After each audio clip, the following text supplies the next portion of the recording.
Hyundai അൽക്കസാറിൻ്റെ പെട്ടെന്നൊരു review എടുത്തുകളയാം. ഏറ്റവും പുതിയൊരു DRL ആണ് വന്നിരിക്കുന്നത്. അതുപോലെ തന്നെ ഹെഡ്ലൈറ്റ് താഴെയായിട്ട് വന്നിരിക്കുന്നു. ഇങ്ങോട്ട് വരുമ്പോഴത്തേക്കും ഒരു ക്യാമറ വന്നിരിക്കുന്നു.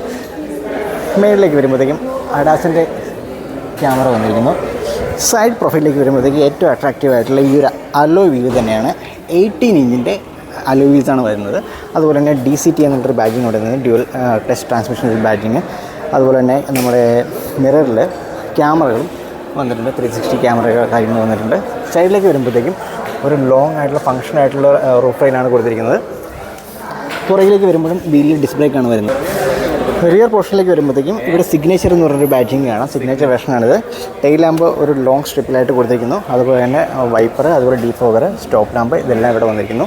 അൽക്കസാർ 6 സീറ്ററും 7 സീറ്റർ 2 ഓപ്ഷനിലാണ് വരുന്നത്. ഇതിൽ പക്ഷേ പവർ ടൈൽ ഗേറ്റോ കാര്യങ്ങളൊന്നും കൊടുത്തിട്ടില്ല.